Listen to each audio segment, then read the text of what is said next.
All right, we are here with Bellator CEO and founder Bjorn Rebney. Another great event here in Kansas City, man. You've got to be very, very pleased with your turnout tonight. Yeah, I'm thrilled with the turnout, packed house. I'm thrilled with the fights.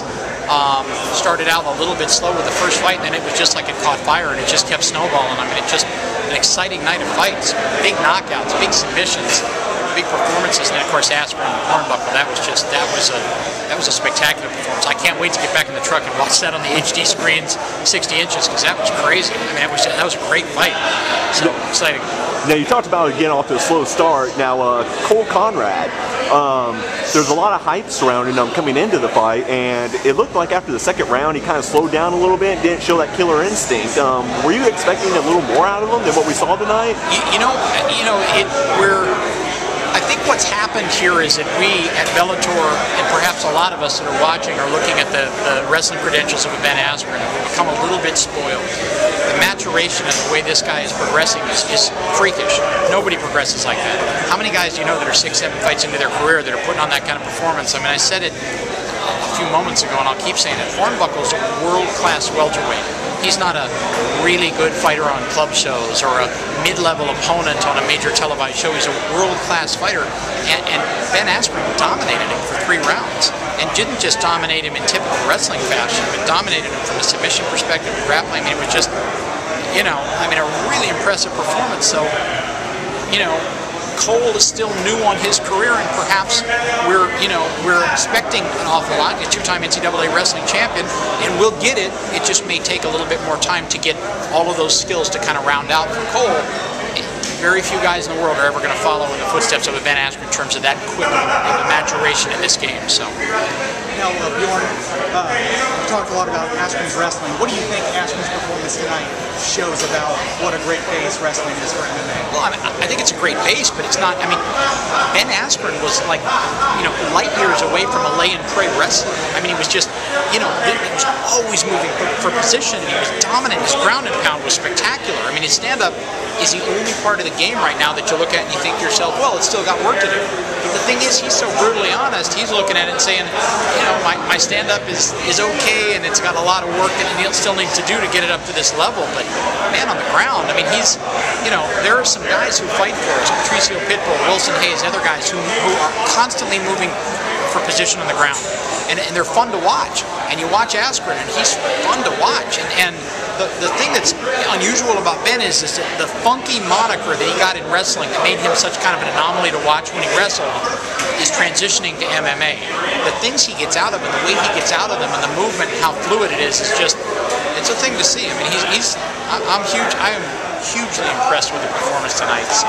Now you bring up Patricio Pitbull, and he's taking on Joe Warren next week. What are your thoughts on that matchup? That's a tough fight. I mean, I had thought coming out of the first fight with Warren that he would have difficulty with Georgi Karakhanyan because of Georgie's ability on the ground and his jiu-jitsu, which is pretty substantial. And he worked his way through that, and it was a great performance. I don't know. That's a tough fight. That's a very tough fight. Pitbull comes in a little bit smaller, but so does Joe. They're 2 guys who conceivably can make 35 if they wanted to. So, I don't know. Tough, very, very tough fight. Standing, probably advantage goes to Pitbull. On the ground, I don't know. Pitbull's a Brazilian champion 2 times in jiu-jitsu, and Joe Warren is one of the best wrestlers in the world at that weight. So, that's a heck of a fight. And the middleweight final, Brian Baker, Alexander Shlemenko. What are your thoughts there? Again, if you'd asked me 2 fights ago when Shlemenko fought Matt Major, I would have said Shlemenko's going to have huge problems with Brian Baker on the ground. But then, Hess is one of the best wrestlers that we've got signed to our organization, of some spectacular wrestlers, and Shlemenko looked very much at ease on the ground, and he was working for submissions in a way that I would not have expected. He said after the fight when he fought Matt Major in the first round, he said, I wanted to impress. I wanted to throw a lot of punches. I wanted to draw in the audience in the United States to what people in Europe have seen for a long time. Perhaps that was totally true, because when he got put on his back and when he was on the ground with Jared Hess, he looked completely at ease. Breathing was slow. He was doing all the right things. So I don't know. I mean, that's an interesting fight. Brian Baker is an extremely well-rounded middleweight. He's got every piece of the equation. We forget Brian's one loss to Chael Sonnen, and what is Chael? Maybe number 2, and on a bad day, number 3 in the UFC right now.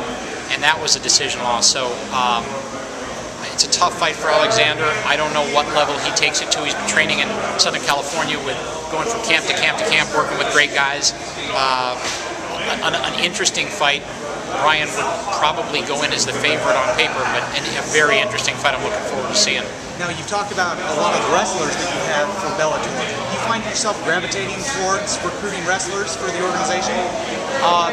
You know, the gravitation is toward just world-class fighters, but there is something to be said for what Ben said earlier, and that is that there is an understanding of a lot of facets. I mean, I don't think it comes as a shock to anybody. The easiest transition made into MMA is through wrestling at a world-class level with freestyle or Greco, and you know, they just keep proving it. I mean, they keep proving it. A lot of the biggest names in our game came out of wrestling. I don't know that we've intentionally made a move into the wrestling front, but we've had some great luck with guys who have come out of wrestling, and we'll continue to look at guys in wrestling repeatedly. So. Okay. One question I did have is Eddie Alvarez is going to be defending his title for the first time since he won it against Pat Kieran coming up here soon, and it'll be over a year since he won the title, since he defended it.